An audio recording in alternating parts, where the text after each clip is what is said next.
Hey everyone, Mr. Wineland here, going over chapter 11, section 3, the final slideshow for the year for at least my first semester. My second semester, well, it's not the final one. So if you're just seeing this video for my second semester, we've got other chapters to go through. All right, let's talk about this. The rise of the Turks. So we talked about Constantinople. They've been very strong, even through the mights of Russia and the certain parts of the Muslim world. We do see that the Abbasids had ruled during the 8th century. Were starting to grow and really be strong. And by the mid 10th century, they had control of the region. And this powerful group would be emerge as the Turks. So the Abbasids were constantly struggling to maintain their control in the empire. Spain broke away in 756, 6 years after the Abbasids came to power, and that's when the Moors kind of came to be in Spain. After setting up their capital in Baghdad, the Abbasids lost their grip in other parts of the empire as well. Morocco in 788, and Tunisia in 800. By 809, they lost regions of Persia. In 868, the Abbasids lost control of Egypt. And we see the Persian armies are gaining back control. They're coming back in Baghdad, and at the end of power of the Caliph, an Islamic religious and political leader. Even though the Caliph continued as a religious leader of Islam, they gave up political power to the new Persian ruler, and wasn't long, however, before the Persians themselves fell a powerful group in the region. So you see in 1300 BC, the Chinese records mention the Turks living western borders. Turkiyu may well have been the Turks. For centuries, these nomads rode on horses in vast plains. Turkiyu herded goats and sheep and lived in and used two-humped camels to carry their goods. Islamic world first met them as raiders and traders in the northeast, but the Abbasids took note of the Turks of their military skills. And the Abbasids actually brought in the Turks, buying Turkish children to raise them as slaves and train them as soldiers to employ them as bodyguards. So it's almost like stormtroopers, if you kind of look at it that way, the first order. But the Abbasids came to prize the slaves for skill and loyalty, and over time, the Turkish military slaves, is known as the Mamelukes, which is your part of answer number 16 right here. All part of number 16, became powerful force in the Abbasid Empire. 10th century, a growing number of Turks began converting to Islam. So Islam is number 15, and then slowly migrating into a weak Abbasid Empire. One of the first of these migrating Turkish groups was known as the Seljuks.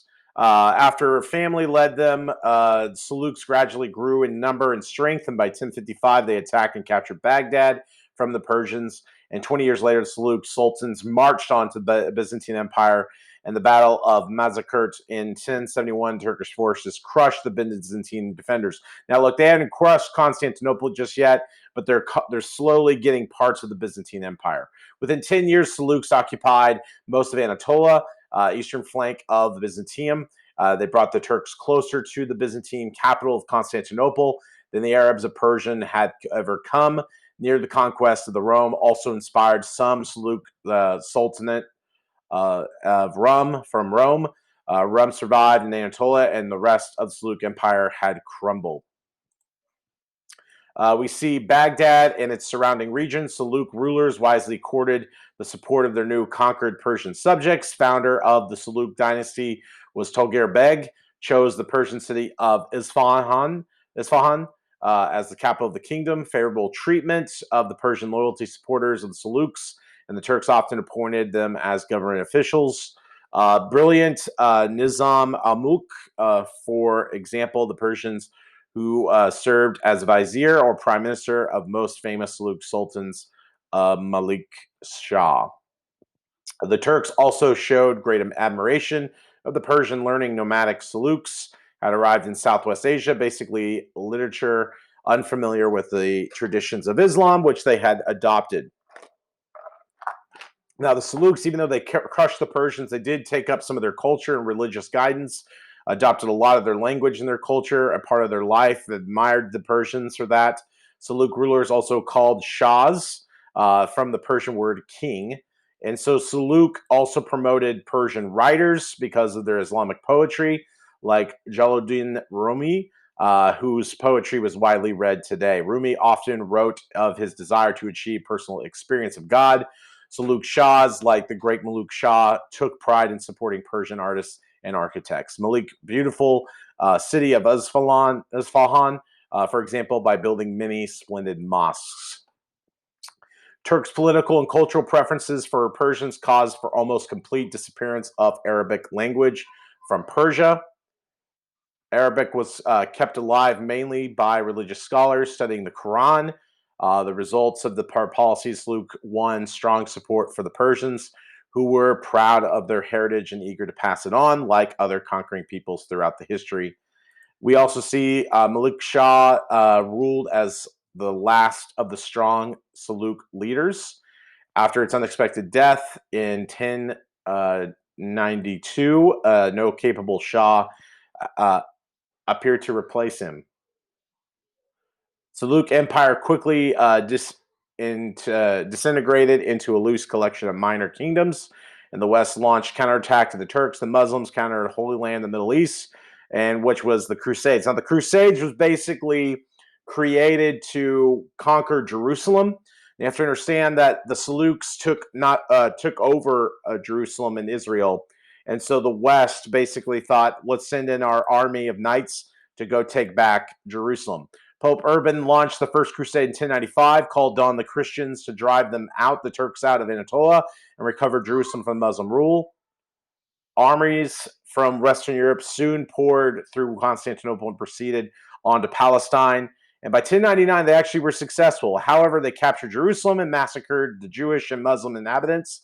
So, the Knights didn't really, no mercy, basically. They took out anybody who was going to keep the Christians from holding on to Jerusalem. Eventually, the fragment former Seljuk Empire gathered enough strength to fight back, and we had another crusade. Under the famous Kurdish captain Saladin, the Muslims recovered Jerusalem in 1187. Eventually, Saladin and the Western opponent, King Richard I of England, signed a truce to give Jerusalem to the Muslims, but they would let the Western pilgrims come in to worship in Christian holy places. Subsequent popes, however, didn't like that agreement. Further crusades were sent, but they were not match. They were much weaker. They were no match for the Turks, and in 13th century, Western powers seemed to pose little problem for the Turks, and yet new threat emerged in the east, the Mongols. And we see in 1200, the Mongols grew unified force. Genghis Khan swiftly conquered China, and then he started coming into the west and slaughtering populations. By 1258, Genghis Khan's grandson, Hulagu, led his troops to the outskirts of Baghdad, which then, by this time, had surrounded by a defensive wall. Hulagu. I don't know why I say Hulagu. Hulagu to Baghdad, burned down the Caliphate's palace, and had tens of thousands of people killed. We see the Mongols' belief forbade spilling sacred blood. Hulagu executed the last Abbasid caliph by having him wrapped in a carpet and trampled to death by horses. So ultimately, with all this brutality, Genghis Khan and his successors shaped their land as one of the largest empire in history. The warrior Mongols, however, knew little about administrating their territory. Eventually, over time, their empire would crumble for generations. In a few generations, and out of that rubble came the Mongol Empire, came the Turks, and these Turks were known as the Ottomans, which would build an empire into the 20th century. All right, that's going to do it for the chapter 11. See you guys later.